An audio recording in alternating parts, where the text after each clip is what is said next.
So please take a seat. I would like to say hello. My name is Rainer Grieshammer. I'm the chairman of this session. We have started 5 minutes too late, and we should finish this session 5 minutes earlier so that we can all go to the plenary session. So we have lost 10 minutes, but nevertheless, we have enough time. And, and the first presentation will be by Paola Ghillani from Switzerland, from every part of the Switzerland, as I've heard now. And she will talk about ideal index measuring quality of life. And she has got the Binding Prize. Thank you. Thank you very much. I'm very pleased to be here with you today, and I'm pleased to be invited by the EEF, of course, and having this opportunity to speak about this project that I have developed together with regions in Europe. Just shortly, I have to introduce myself so that you know my motivation to develop this ideal index. In fact, I'm a pharmacist as education. I never work in a pharmacy, but I have made a career in the pharmaceutical industry worldwide in management and marketing.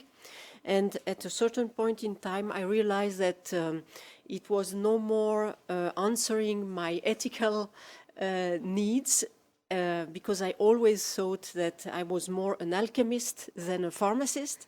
Why an alchemist? Because, by the way, an alchemist is transforming things, as you know, a metal in gold, and the idea is to transform, my credo is to transform everything I can from the negative to the positive.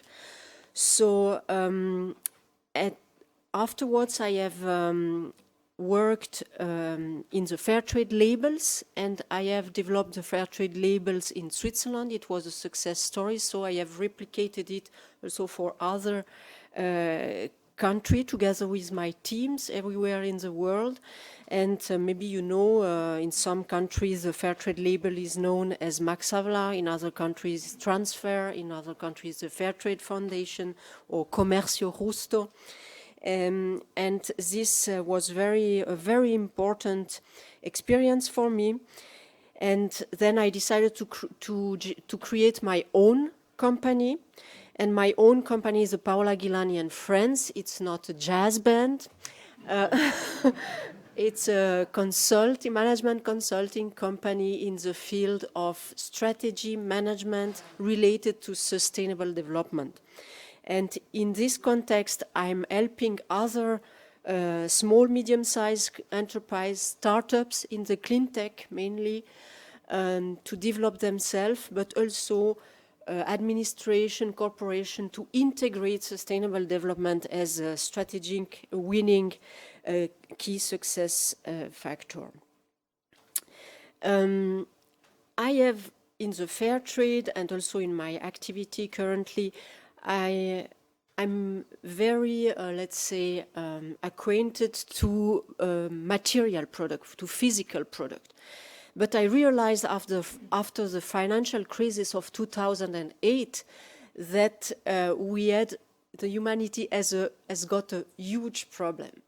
The deregulation of the financial market and the GDP, gross domestic product, and the GDP is considering only growth and productivity.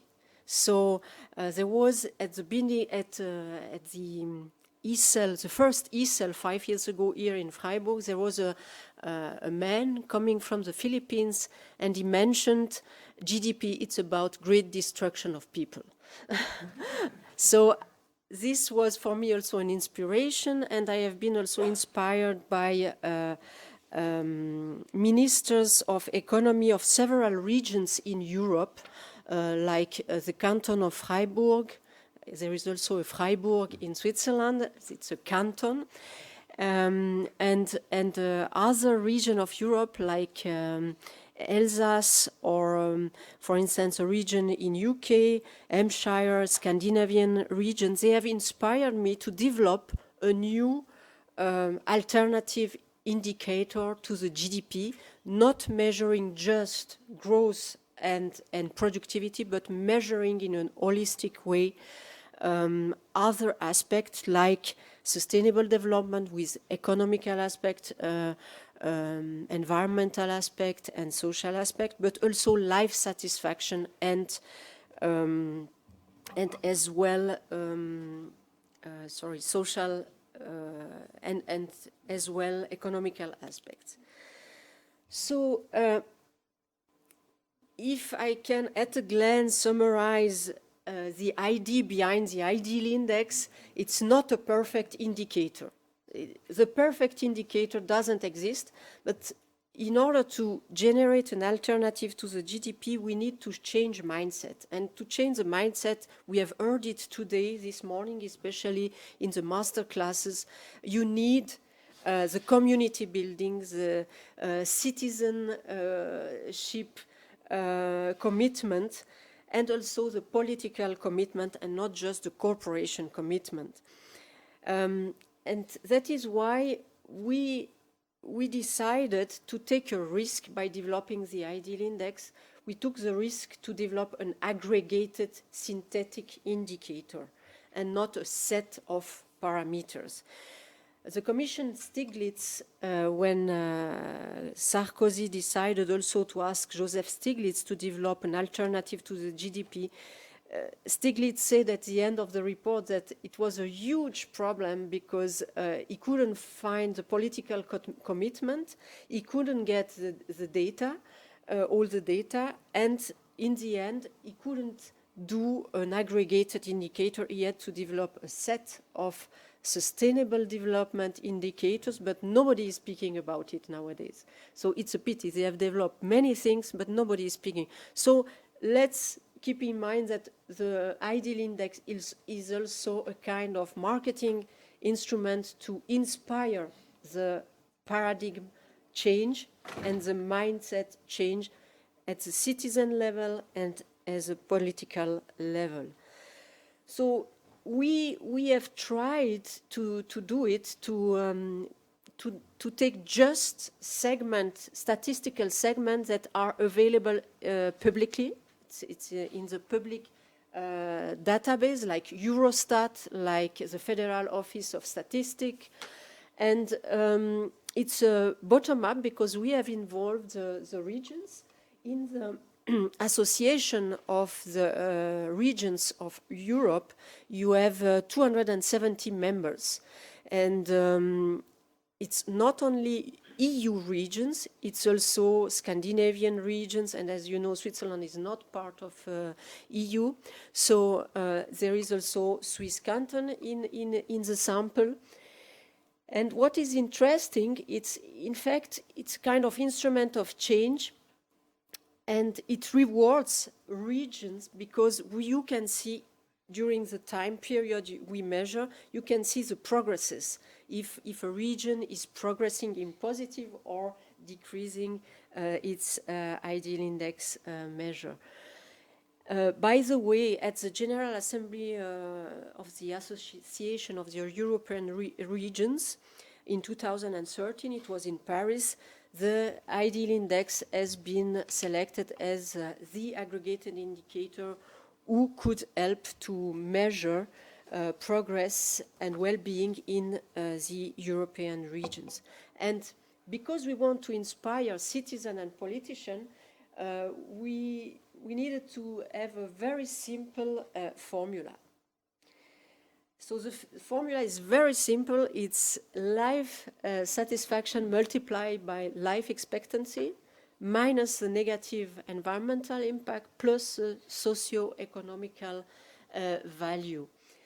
It's a result comprised between 0 and 10. And of course, if there are statisticians or experts here in the room, you probably are going to criticize me because we cannot compare apples with pineapples. So it's the case, but it's all the idea behind it is that we can kind of, with the statistician in the European region, kind of agreeing on some set of parameters even if we are comparing apples with pineapples, we can make it plausible, and we can also weigh it in the best way so that we can come to an acceptable result according to the standard from the OCDE for aggregated indicators. By the way, the OCDE has put the ideal index in the Wiki Progress page as an example, as an initiative, how to aggregate parameters in one aggregated indicator for well-being, by the way. Now, the parameter, to be very short, well-being of the population, environmental progress, and societal and economic progresses.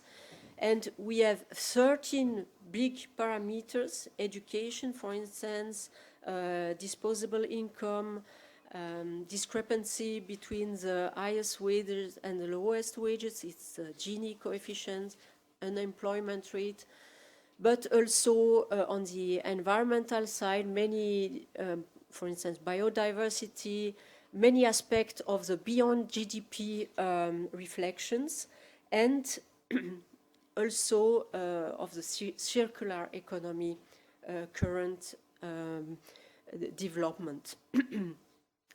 If I take, for instance, energy consumption, in the energy consumption, we have got two main aspects. It's energy consumption in general, but also the percentage that is invested in renewable energies. Now, very fresh, the first results are provisional results. I shouldn't show it to you, by the way, but they are so provisional, they have not been yet validated by the regions. Maybe you don't see it, but for instance, here we have a kind of best case, and the best case is simply a standard case that we have invented. And in the first position of the ideal index, you have the canton of Fribourg, and then you have Zurich, and then you have Swedish regions, and then maybe you have Finland. So you have a lot of Scandinavian regions. So why? Because very often they are very well developed on the three aspects of sustainable development. But for Fribourg, Fribourg has got also a very good rating in terms of life satisfaction. That is why it's rating so high in 2015. By the way, Fribourg in 2013 was top number 3, was not first. The first one was a Swedish region. And why this change, for instance, for the canton of Fribourg? Okay, just 2 minutes.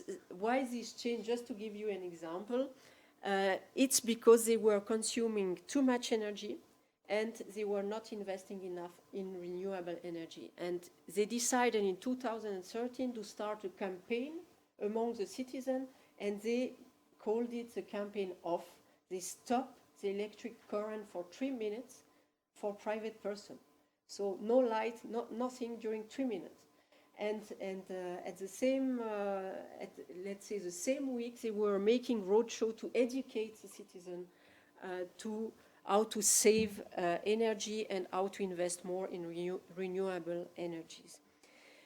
Here you have the GDP per capita to compare, but as I have not so much time, I can show you also the differences we have made. Also, we are considering top urban region in the sample. We have 50 regions, and we see a difference between the urban regions and also the top rural regions.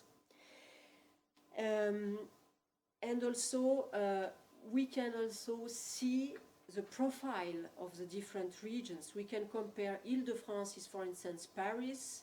We can compare Paris with Wien, with Freiburg, with Vienna, sorry, with Freiburg, and with Finland region, and then you see the differences between all those different profile between these 4 regions. And because you can benchmark them, it's very inspiring from them, because the best in class can be best in class according different parameters, but they can also exchange practices, good practices among regions. And this is a campaign of. And by the way, we have developed a feasibility study asked by the World Resources Forum, because they ask us to do the ideal index also for corporations and enterprises. And I think I'm stopping here because, but just keep in mind this statement from Gandhi. Everybody knows he is the change agent of the change that you would like to see in the world. Thank you very much.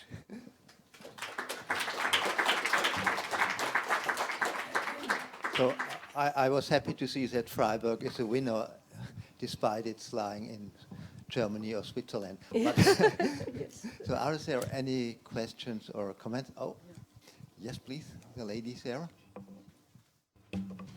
Thank you. My question is, what's the difference between ideal index and human development index? It's let's say it's a huge difference, because the Human Development Index is considering many parameters, and it's a very good index, by the way, but it's not a bottom-up, let's say. It's not born from the regions themselves, from the citizen in the regions, from the statisticians in the regions themselves. It's more a thinking at a UN level, I would say. But of course, with the probably have consulted stakeholders. And we wanted to do it as simple as possible, so that the citizen can really feel committed and empowered to do something. The citizen can understand the 13 parameters you see. If you look at the Human Development Index, if you go in the page, you can see there is more than 100 elements, and it's very difficult to compare things by one person. Very difficult to leverage for a normal person. Okay, thank you. And Mr. Speicher. Thank you very much. Your initiative about to have something better than the gross product classical is absolutely important. It was already Professor Binswanger 40 years ago who was asking for this, and many others. There is a certain statistical problem in it, which is not bound to apple or pineapple. You can compare motor car manufacturers with cheese manufacturers in the traditional way. But the main problem, statistical problem, is that the representation, the distribution, is not a normal Gauss curve. It's a very, very one-sided curve, and for that, the arithmetical mean says nothing.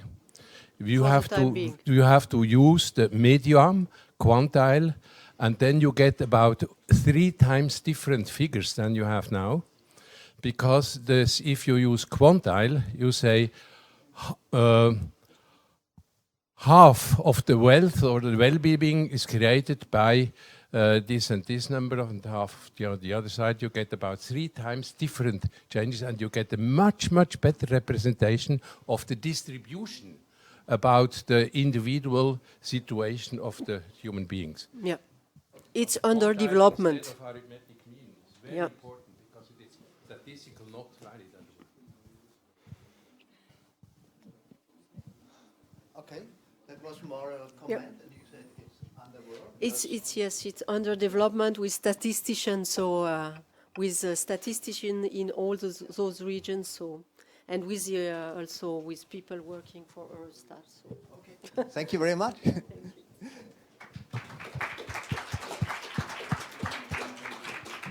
So our next presentation is from Mr. Mulk from Pakistan, here, and he speaks about a rural area in Pakistan and about micro hydro projects. Yes. And the floor is up to you. And after 12 minutes, I will say. Okay.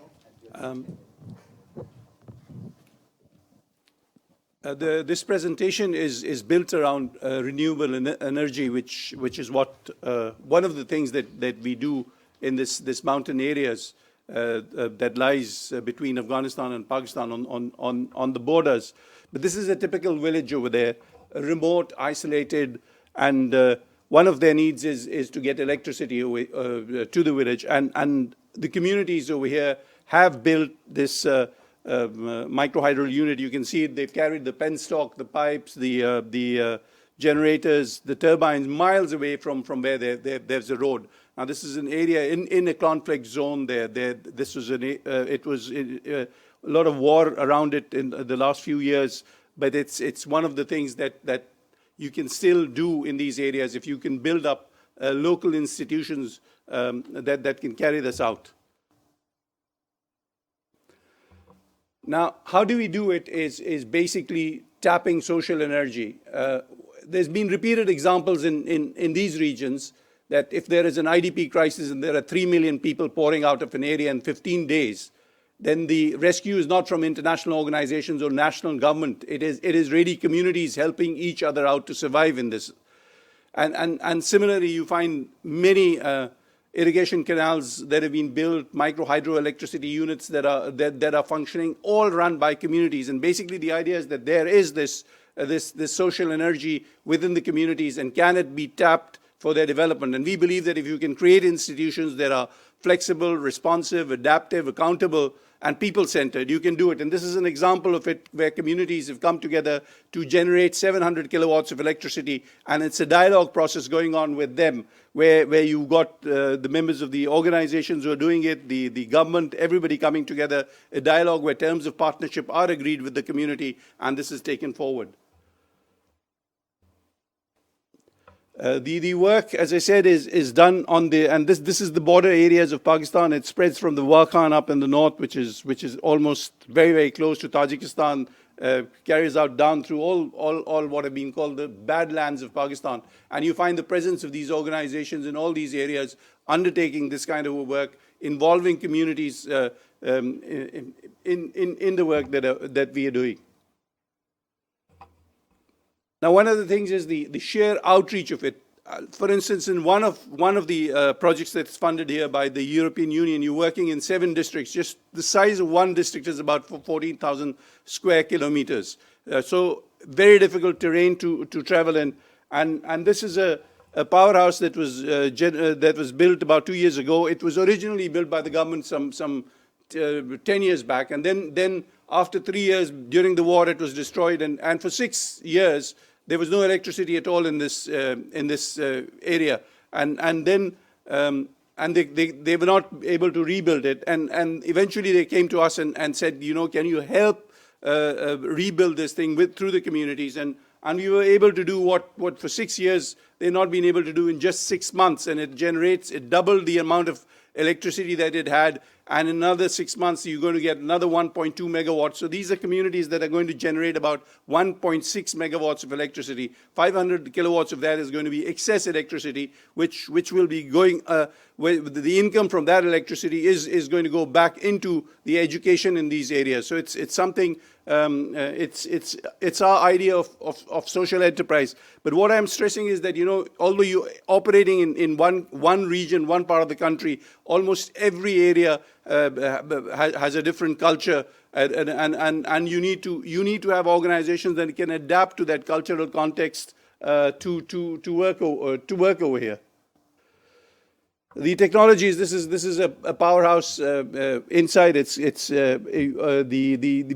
try to improve the technologies as far as it goes, using the cross flows and Kaplan and other kind of turbines, and using whatever is the state of the art. So we're not talking of some very basic systems. They started from some very rudimentary systems generating 10 to 50 kilowatts of electricity, but now there are communities that are generating about 2 megawatts of electricity, and there are others that are generating 1.2 megawatts of it. So building up innovations into the kind of work that we are doing is very important part of.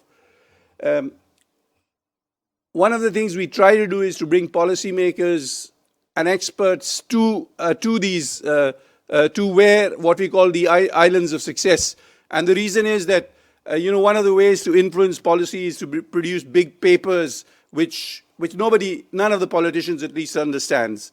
And so our approach to changing policy is to actually demonstrate it on the field and bring political leaders, bring bureaucrats to that event and to show them how change could be. So perhaps trying to bring about a change within the systems that government or these agencies. And this is an example of the leaders of all the political parties or the provincial government coming into some of these events that the non-profit organization organizes.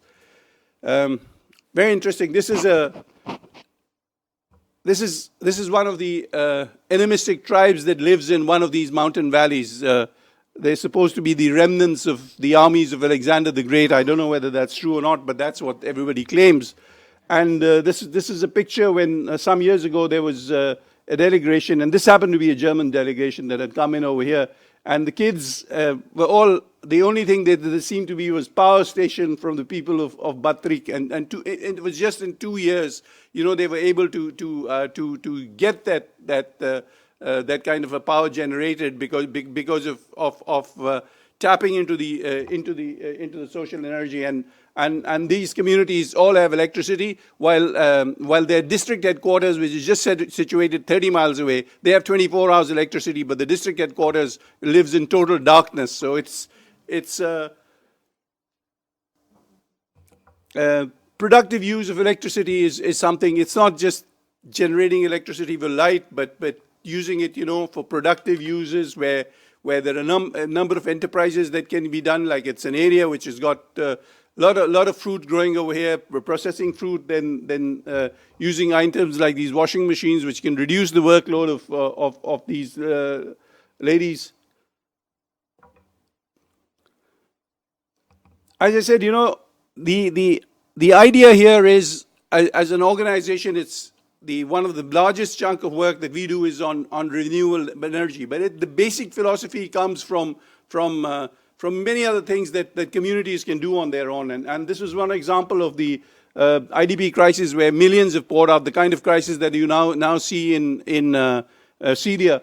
But over here, it was a wartime. Everybody, all the organizations that were around left it and went away, and the local institutions had to then try to help these communities during this, and we helped UNHCR distribute about to 2.5 million people the non-food items through this period.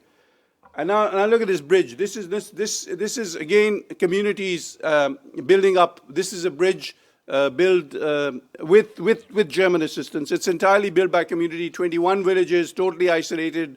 No vehicle ever used to get to these villages, and they've got together and they built this in about 14 months. This bridge was built. So it's the basic approach to development is holistic. It's trying to address all different needs that come from communities and try to reach them. This is an example of provision of drinking water, once again, to communities through systems that they can maintain. But I believe, at the heart of the kind of work that we do is governance. It's very important that can you find leaderships that's voluntary, that's willing to give its time to these kind of organizations. So even if we talk of local organizations, we're talking of basically, can you put together a governance that'll be the volunteer part of these organizations? You can build up very good professional organizations, but if you don't have that voluntary part leading it at the top, I don't think any of this would be possible. and we made we made it as integrated. There's a human and institutional development that focuses on building up the capacities of the communities, and at the same time, in their economic skills. There are village banks that have been set up. This is an area in which the traditional microfinance that in South Asia has had a big success will simply not work because the cost of delivery is too high, the risks are too high. So developing indigenous models within it, and then working on enterprise and value chain to benefit from the niches that this area has.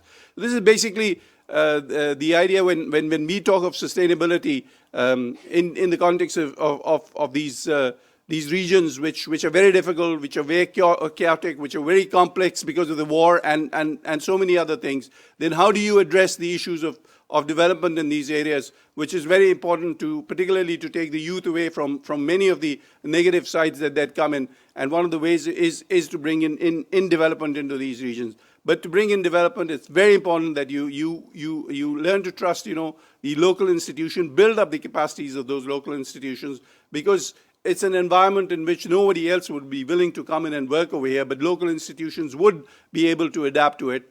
But very important that can we build up the governance for that kind of a work, and can we build up the systems for that kind of work? Thank you. Thank you very much for your presentation, and you have left enough time for questions or remarks. Yes, please. I have to be careful the way I ask this question, I think. One thing that struck me looking at your photographs from the communities and so on was the imbalance between men and women active in the organisation, the meetings. Is that the normal reflection of the involvement, or is that just a chance of pictures that you used? If you go into these areas, there will be areas where men and women would jointly be participating in meetings. There would be areas where men and women would simply never sit together to do it.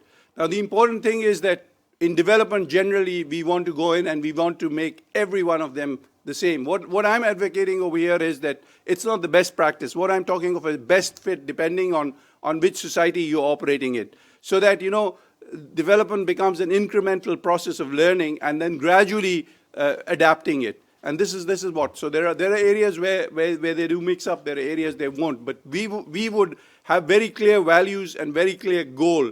But the period in which we're going to attain that would vary with areas.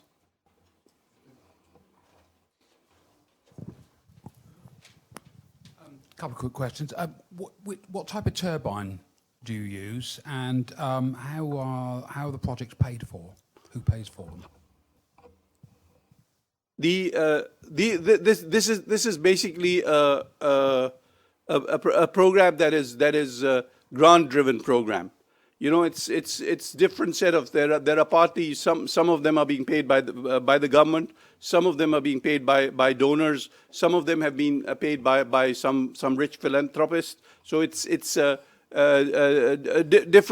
different groups paying for it. The community's involvement is, for instance, land is something that is very, very, very, very valuable in this area. It's something very, very for normal government projects, which goes in. They pay a huge amount of compensation, and then it takes years to get land for a idle like this. But in most of these cases, communities have come together. They've surrendered the land. Then they are contributing wood to it, surrendering their rights. So there's a certain large community contribution built into it. But it's not necessarily the turbines. Predominantly, we're going in for the cross-flow turbines in these areas. But we depending on the heads, most of us are with high heads that where there is the slope and the gradient available. But some of these areas are low-lying areas, and then you're going for turbines that would address that kind of a need. So we have time for 1, 2 last questions. We will guess as the 2 questions, and hope you will give. From an asset management perspective, and I guess going along with his question, have you had any issues with operations and maintenance and I guess the cost for these kinds of retrofits? Yes, in Pakistan, one of the unfortunate things is that there are not many people who are building these kind of turbines. So sometimes you do get producers where you do get issues. That's as far as the machinery goes. And then it also depends. Even if you look at the some of the machinery that tends to get imported, there's variation between countries. Some of the countries you get some good quality stuff. On others you're not getting good quality stuff. So that is on as far as the machinery and the turbine goes. Within the communities, we have looked at different options for their maintenance. One of it is where the community is so mature and it has so many abilities that it is able to run this system. The others are where we've adopted a social enterprise model where we run the system for the communities, but the profit from these from these projects does not go to the organization that is setting up. It goes back into the communities, so they get into the governance system of it till they reach a point where they can manage them sustainably themselves. The last question, please. Thank you. Is there any environmental impact assessment has been made? Yes, there is an environmental assessment is part of all the design that when we are designing these, it is carried out. By the ideal index? No. Thank you very much. Thank you. That was very interesting. And well, if we think about hydropower, what is the fuel of hydropower? It's water. And we hope that the hydropower lasts long, but if not, what's the end? The end of the hydropower station is concrete, some steel. And this is a good contrast for the next presentation about nuclear power and the boomerang of nuclear power from Oleg Bodrov. Yes, your floor.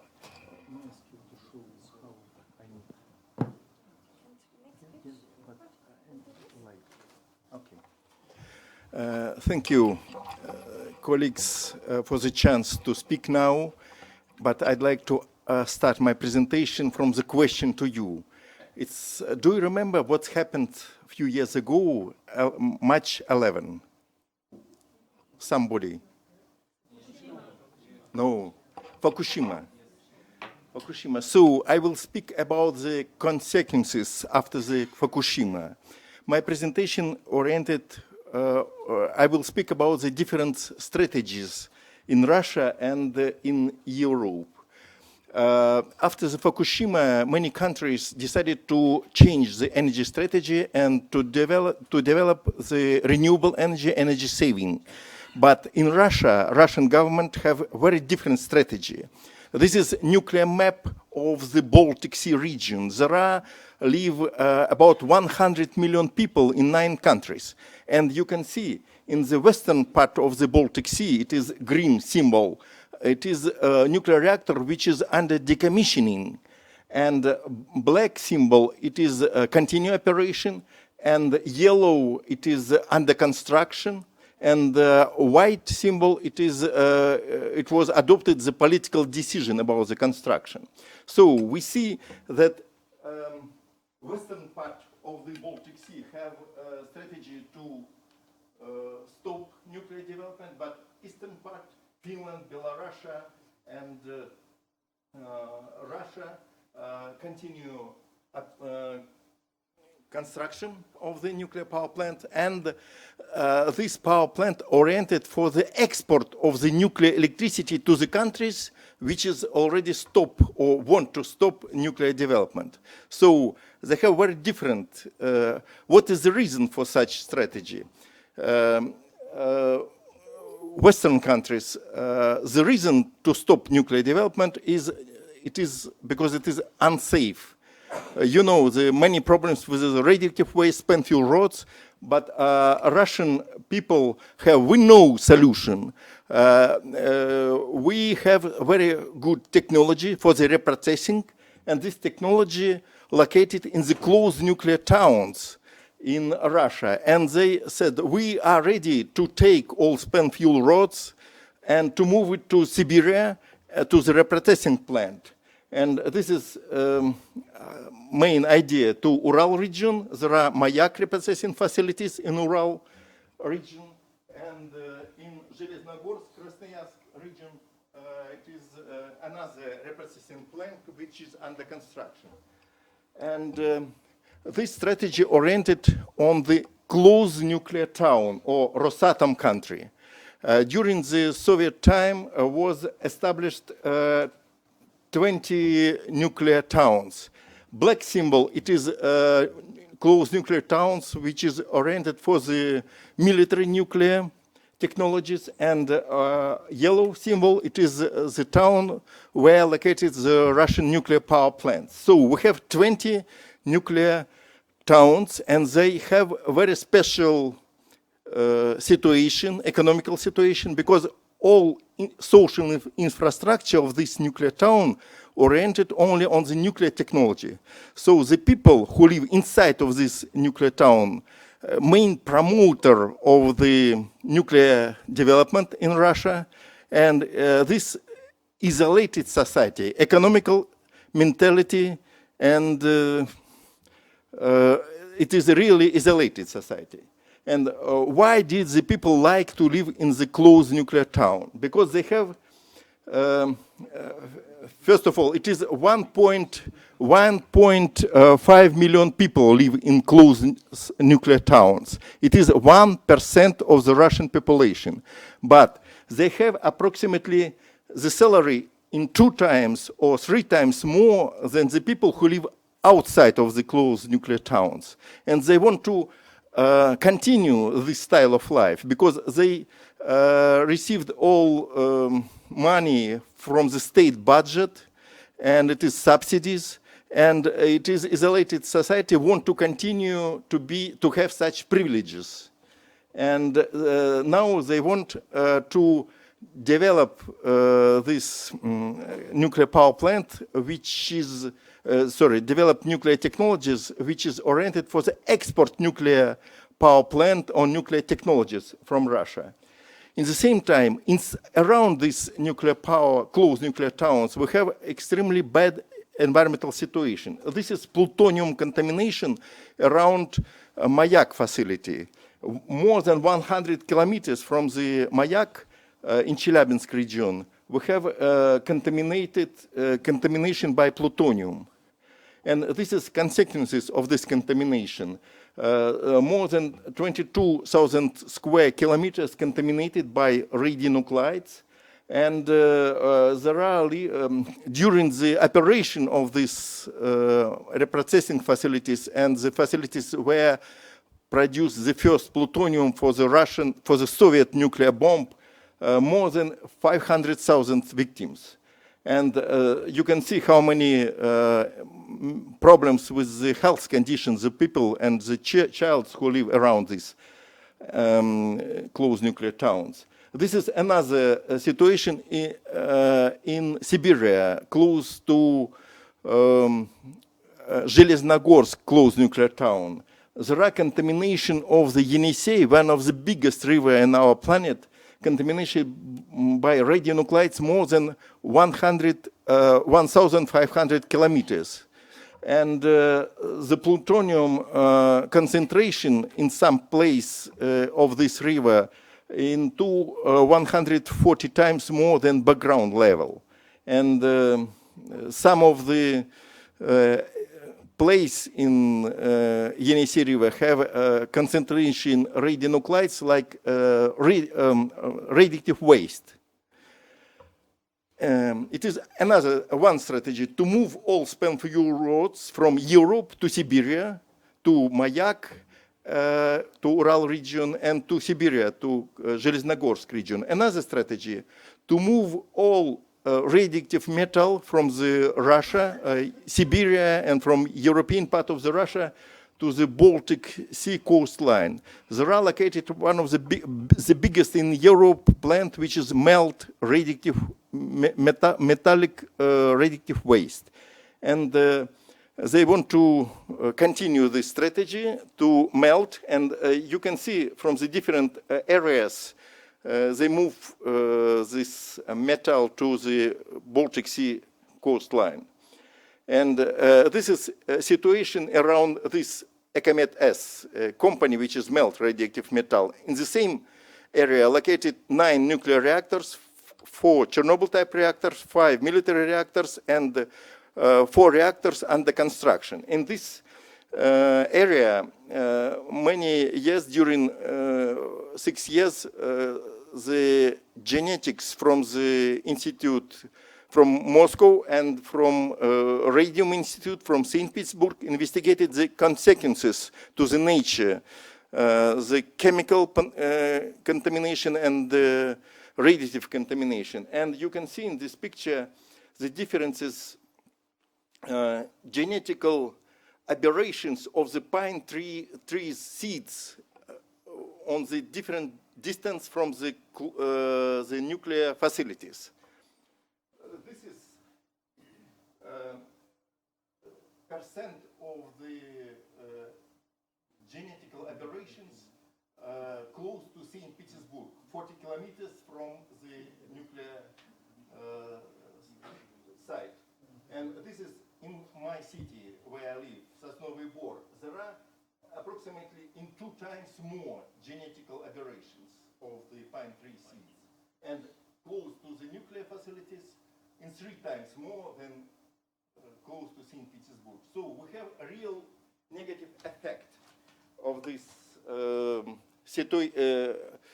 effect during the operation of these nuclear facilities. But now,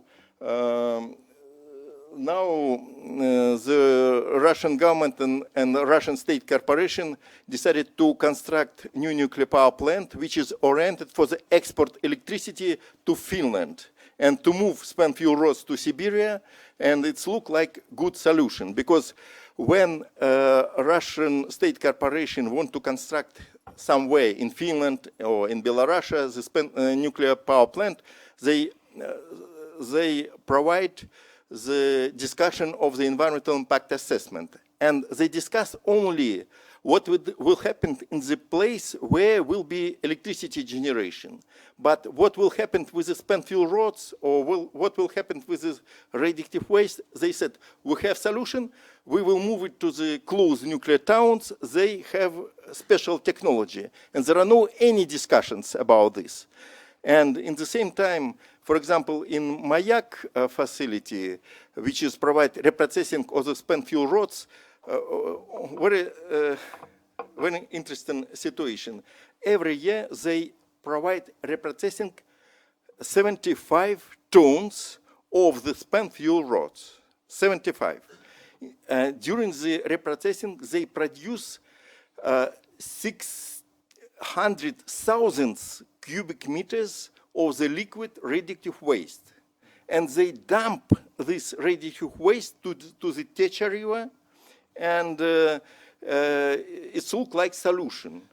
And according to Russian legislation, it's prohibited to have such strategy to dump to the natural water. But they have special permission from the government to, so officially it is prohibited, but they have special permission. So the main message from the NGO, reasonable when some country will build the nuclear power plants, reasonable to discuss not only the environmental impact assessment of the nuclear electricity generation, but to discuss all nuclear cycle, uranium mining, and reprocessing spent fuel rods.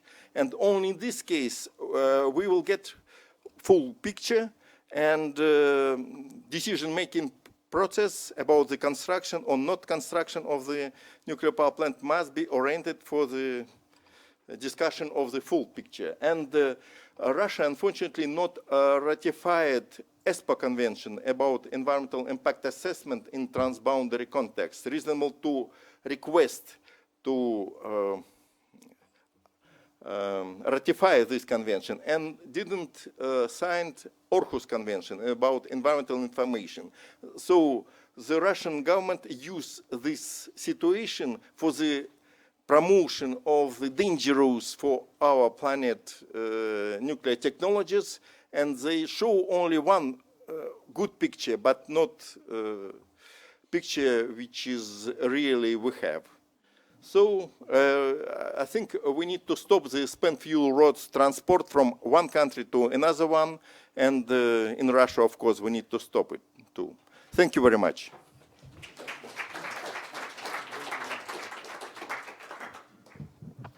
Thank you very much. Are there any questions or comments? Yes, please. I have one question, because you ask for equal environmental and social standards, and I seem to remember that there was the possibility in Russia to register a public EIA, environmental impact assessment, and I mean I've heard as well that this has been used by governmental NGOs to undergo this process, and I was just wondering, is it still a possibility, and will you be using it? What's the status there? Thank you. Governmental, non-governmental organizations.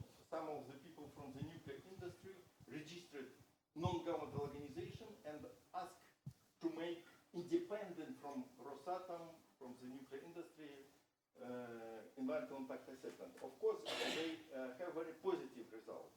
In the same time, it's not so easy to get material for such kind of the independent expertise. For example, my organization 1 month ago asked material for the independent environmental impact assessment of the new Leningrad nuclear power plant, which is under construction now, and they didn't give me. Of course, we will push to the government, and we will inform about this situation Finnish government, because Finland will get the electricity from this power plant. So we need to get more publicity and to inform people not only in Russia but in Finland too. So it is one of the problems. The question is, colleague with the T-shirt. Thank you. So I'd like to add, because we have some independent vision. 2 months ago, the Minister of Justice of Russia nominated our organization like foreign agent. It means that we act against Russia, and we are promoter of the foreigners who give money for us. So, and they asked to pay about 8,000 euros like fee, because we're not registered. So they want to destroy our activity, such kind of the operations. Next question to the spy. Despite the negative impacts of nuclear power, what is Russia's stand on renewable energy from the policy perspective, as in other policies supporting renewable energy, the development of renewable energy over nuclear power? Nuclear power in Russia about 18% of the total electricity generation. And we have some national strategy for the renewable energy, but it is only on the paper. There are no any support from the government. In the same time, Russian government want to use the military infrastructure, nuclear military infrastructure, for the reprocessing of the spent fuel rods from the civil nuclear power plant. So, really, Russian state corporation want to use the military nuclear infrastructure, which was established during the Cold War, for the export of the nuclear electricity to the another country. And in Russia, nuclear technology, civil and military nuclear technology, it is one system. It's not possible to separate military nuclear from the civil nuclear. So the state support of the nuclear power plants in Russia oriented, it's look like support of the nuclear weapons strategy, and it is main idea. It's not possible to separate. For example, Chernobyl type reactors, like on the Leningrad nuclear power plant, the Rosatom can use for the weapon grade plutonium production. So civil nuclear power plant, if they need, they can use the same time, spent fuel rods from the nuclear submarine reactors, after the reprocessing, they use this uranium after the extraction, after the reprocessing, for the fresh fuel for Hanhikivi nuclear power plant in Finland. So you see, all consumers of the nuclear electricity in Finland will support military nuclear infrastructure in Russia, but they don't know about it. This is the problem. Okay, the last question, please. Thank you. Oleg is a friend of mine, so I have to be careful what I say here. But Oleg works under very difficult conditions. He has a government that is very hostile to the kind of work he does, and I think he's extremely brave to come out and talk in these meetings and be robust and strong in what he does. He was very kind enough to invite me to a meeting he held, a conference he held about 6 years ago. And I remember I had to have 3 separate visas just to get into his town. I had to go through military checkpoints, security checkpoints, and he works as an NGO within that system. So I think he deserves our great admiration. Thank you, Oleg.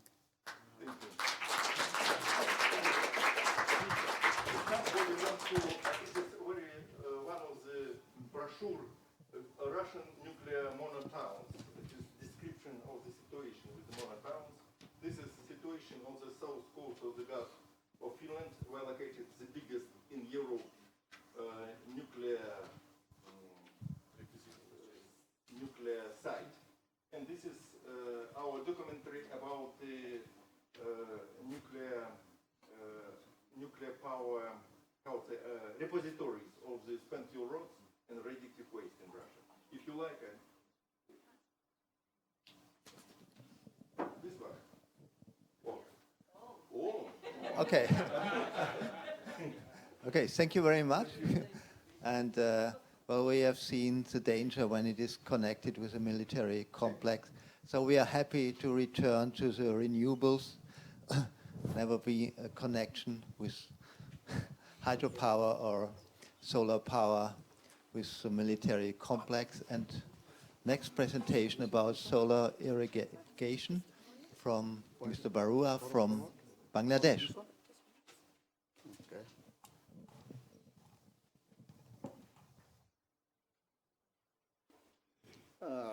We are doing solar energy for almost 20 years from 1996. I'm trying to explain the Bangladesh situation and then come to the solar irrigation initiative. In 1990, started at the cost of kerosene, you can buy a solar home system. That was the philosophy, but price was so high panel. Nowadays, it is really feasible. And Bangladesh, we have installed almost 4 million system in the rural area, off-grid area. But Bangladesh government also very aggressive. They are bringing electricity. So they are also quite successful. So both renewable sources and the electricity, both are now playing a very important role to cover the off-grid area. And industry also growing. One, we installed the system, they are down payment 15% of the cost and 85% they are paying monthly, so 36 months generally. But there are different options, 20 watt, 30 watt, 75 watt. There are 10 varieties, even up to 130 watt. So they are saving money from kerosene and they are paying installment for the solar home system. And after 3 years, they become the owner of the system. This is going very well, and hopefully within 3 to 5 years, all the areas, excluding only some hilly area, all island would be covered by solar energy. And it is growing very well, and there is a financial mechanism, there is a social system, installation, maintenance, training, and the battery industry also growing in off-grid area. So Bangladesh have now 6 solar assembling factory, so almost close to 100% sustain all the equipments available in Bangladesh. And that's benefiting a lot. Children education has a huge benefit, and also the using mobile phone, and also income gen extension of working hours. So that's play a very last 2 decades, very positive impact. And so far, Bangladesh now, there are 12,000 megawatt and 6,400 megawatt public sector and 5,631 because government also encouraging the private sector to install the system and get the cost of the, and 63% of the total capacity from natural gas. And so this is the situation, but renewable energy, we are working hard on that. One is the wind energy is very low speed. We have only 2 megawatt. Hydropower, 230 megawatt. This is a big hydro project, but there is a social problem because of the water in the outfield. A lot of houses underwater, so and they are fighting for a liberation or something. So finally, government is not doing so much hydro, big hydro, and the biogas, biomass, and solar PV is growing very well. That's what I'm talking about it. Solar drinking water for rural schools, solar mega grid is now coming up. Feed-in tariff we are pursuing for many years, almost in the final stage. And solar charging station from battery-operated vehicles, water pump and arsenic filtration, industrial solution for solar renewable energy. These are some R&D is going on, but 4 million system I mentioned, 200 solar irrigation pump already installed, only 2 years, 1 megawatt of solar hybrid, 20 megawatt of solar rooftop grid tie installation. So there are BTS, these are for telephone, mobile phone, and there are 100,000 grid jobs and US dollar 20 million per equivalent carbon credit. So there are a lot of positives impact. Now we are, last 2-3 years, we are working on the solar irrigation. There are more than million pump, 87% are running by diesel. So diesel we have to import it and is not easy to carry in the rural area and the middle of the field. So we started a solar irrigation pump, and that there is a lot of a scope. You have seen one pictures. Then the water in the daytime there is no battery backup. It is actually underground water, and then pumping water in daytime. So basically there is a rainy season also, but in dry season, irri cultivation and rabi crops and other crops. So instead of small shallow pump, diesel run, we are operating irrigation. So it is only 2-3 years experience. Gradually is improving, but we are trying to create a social model, how farmers pay the payment for the system, and also they can produce different, and we also engaged agriculturists so that we can create an income generation for the farmers and also different varieties. We are discouraging, there are some tobacco leaf, we are discouraging tobacco leaf gradually for the rice and other crops. So this actually pump is, we are importing most of the now Grundfos and Laureates. These are the two dominating, Laureates from Germany and Grundfos from Denmark, and the solar panel, some are Bangladesh and are some from China still. So it is growing, and it also no need battery.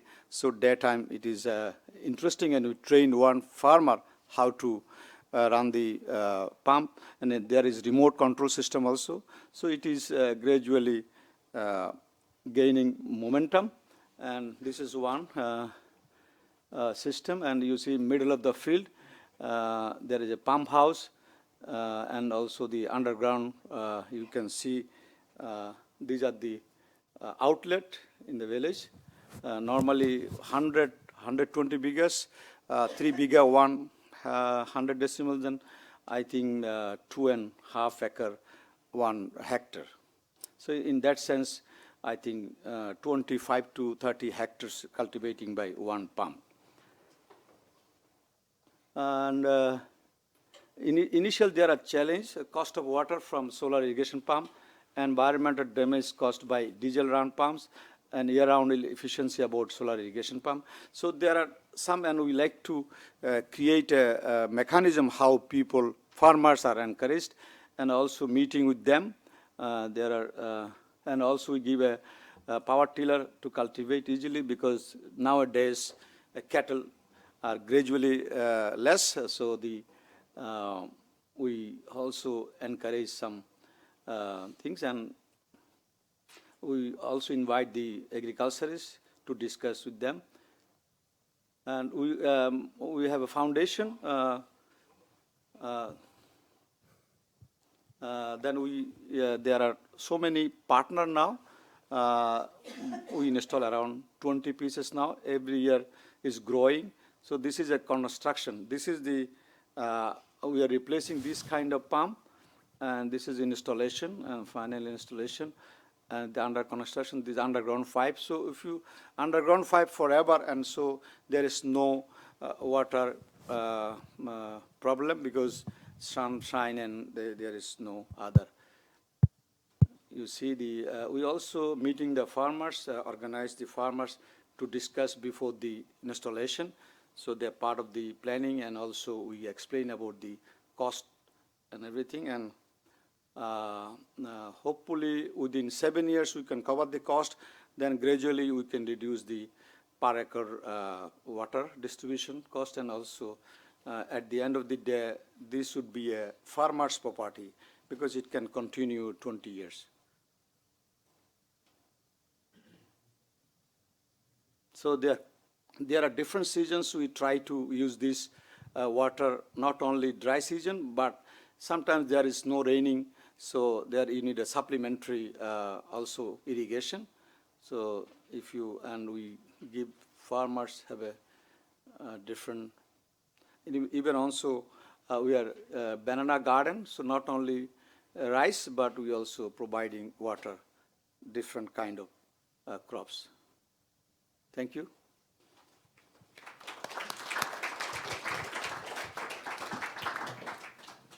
So I have the feeling this development is so quick as your speech. Thank you very much. Is there any comments or questions? You mentioned a little bit about the feed-in tariffs and sort of in research and development. Do you mean that from a domestic policy standpoint, there is no feed-in tariff now? And yeah, there is no feed-in tariff policy in Bangladesh, but we are, as we have an association, we are, on behalf of the association, we are trying to convince the government feed-in tariff not only for one sector, because there are rooftop and then also mini-grid. So we are trying so many things. If government can buy a little bit higher price, so because we are asking, there is a national levelized cost to produce electricity. We are asking, demanding that price, but still government we are in a consultation. Hopefully it will happen, but it takes time. And then my second question is regarding your solar irrigation pumps. How important is, from a, I guess, a distributed generation standpoint, does that really feed into the national grid? Yeah, solar irrigation, we are not connecting to the national grid. Actually, we are doing in the middle of the field. There is no cultivation or diesel run engine. So we put a pump. Before that, we investigated whether the water is available. And then there is no arsenic. Arsenic has a problem. Then we design, then we apply for a pump, and we get a loan. But if you're successful, then your loan 50% is 6% interest rate. Then if you regularly pay the loan and interest, then of your 50% would be as a grant if you are successful. So, but it's still 50% with 6% interest is still very high. That's why farmers cannot give this amount. So we design such a way, within 7 years, all the cost and interest will come back. Then gradually, community can own it. We can negotiate with the farmers group. So there is no connection to the grid line. But what we are trying to do, there are some vehicles, government also encouraging battery charging. So in off time, we can battery charging for the vehicles so that no diesel required for. So, and also we are planning in many cases if there is an arsenic problem, so we can distribute water for drinking in that community.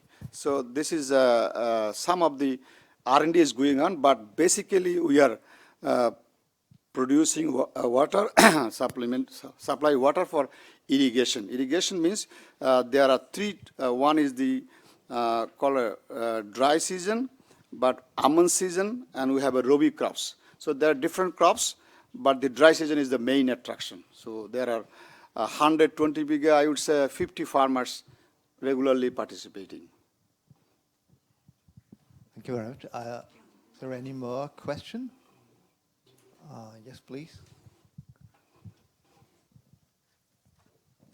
I understand that the Bangladesh government has decided to invest $12 billion into 2 nuclear power plants. Is there any revision of that decision? Because these nuclear power plants wouldn't start producing energy for another decade. Is there any revision of that decision to free up that budget instead for the renewable energies like your projects? Actually, we are dreaming Bangladesh as a solar nation. One is 50%, more than 50% people using solar on a daily basis. That's the inspiration. Then the one is the solar home system. Now we are working mini grid and also in the island, and we are working for the rooftop and also grid tie and the solar irrigation. So I think in the long run, Bangladesh is a flat land. Most, I think 365 days, 340 days we have a sunshine. So we like to use it. We are encouraging it. But government under pressure for electricity for growth rate and industry, but the oil price is low, so government is also aggressive producing a lot of electricity. But recently they are trying to for a nuclear, but we say there is a big danger actually. But government are now explaining this is not an old technology, this is a new technology, it is not a danger or anything, but our belief, it will not going to happen because it was signed 15 years back not to happen, and it's still, we don't know it will, because every time sign agreement, but nothing in the ground is, something is coming up. So, but we as a association, we are always encouraging, and government also supportive for renewable energy, but they have another pocket for electricity. So, but they always consider electricity is important because people, economy is growing, there is demand in the ground level, so that's why they want a quick electricity. But renewables play an important role. Hopefully, I believe this would be neutralized when the other electricity grid line is growing without the nuclear, but renewable also growing, and there is a prospect for even a 2,000 megawatt investment planning that's going on from the grid tie solar also, big projects. I believe this will be hopefully will be neutralized by the production of the both grid and the renewables, and we don't need nuclear because there is a good progress in the grid electricity also without nuclear energy. Yeah, and time is working with you. Nuclear power, electricity becomes more and more expensive, and photovoltaic electricity more and more cheaper. I think the if something come up, because one main ingredients is a sunshine. There's a plenty of sunshine, and for last 2 decades, the 4 million system working, it is the biggest number in the world, and the population and the service. So, and now the LED things come for last 4 or 5 years. So it is interesting, even in the rural area, we provide LED and television and also fan. By solar is working, and even the poor people, even beggar also buying the system because they are paying only $1.50 per month, but they're earning $30, $50 per month. So I think it's feasible. And government also encouraging inauguration 1 million system every 1 year, every 1.5 years by Prime Minister. But I don't know, there is a pressure from others for a nuclear energy. But for last 20 years, we are hearing, but nothing happened in the ground level.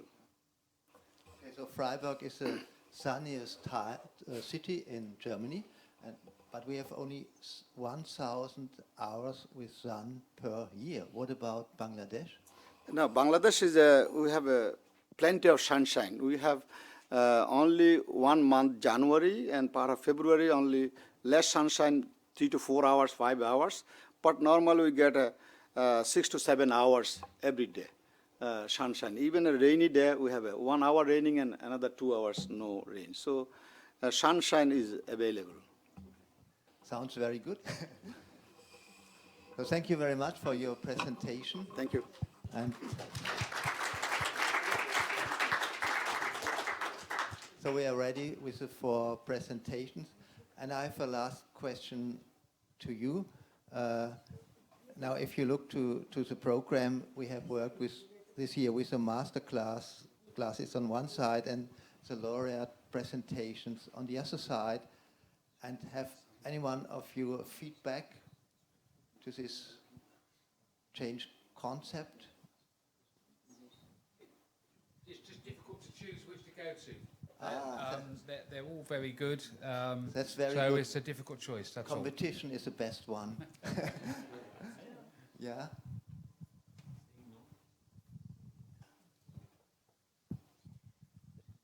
I think it's great altogether.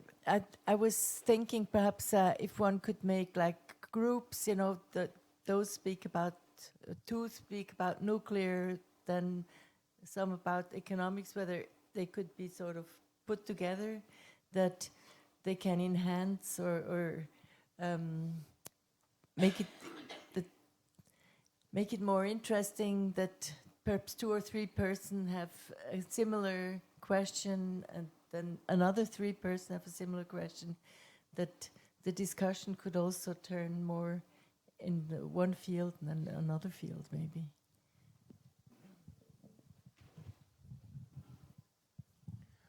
Yeah, I hear these days a lot, about to ask for more renewables.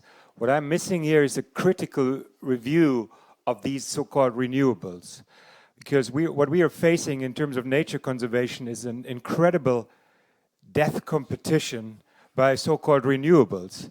Because of this, what everybody says, we need more renewables, is very, there's no critique in this.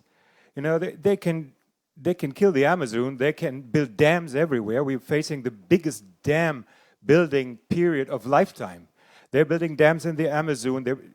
Just to give you an idea, when we talk about renewables, in 2011, there was $100 billion financed in new dams and $19 billion in new solar power systems. So, we are facing by this thing saying more renewables, then we are losing track what is happening on the ground. They're destroying nature at a rate that has never been heard of, and that's what I'm missing here. I hear a lot, there's this bad, that bad, but go to renewables. And that's not fair. And the last comment? Just quickly to respond to that, most people I know who support renewables don't support large hydroelectric dams. They actually support small-scale hydro. And I don't think it's fair to describe renewables as so-called renewables. They are renewable, as appropriately used. My comment was that I think if you are in an NGO and are looking to try to get funds, I think you would be involved in quite a lot of the master classes. If you're here more as an academic person or as an interested writer, you come to these sessions because you learn a lot about different projects. So it really depends on what your mission is coming to the conference as to whether or not I think it's good to have both. I'm always, a bit torn when you have things running in parallel, but from my personal point of view, these sessions have been very interesting, and I don't know anything about the other ones because I haven't attended any of them. No, you have no twin, unfortunately. So, okay, a last comment.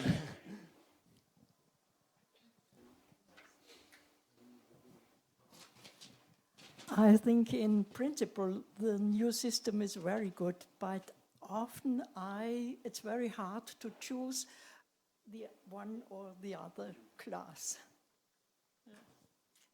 Okay. We have to live with this problem at this conference. We will think about, and you will invite you to the next conference, and you will show how we have reacted.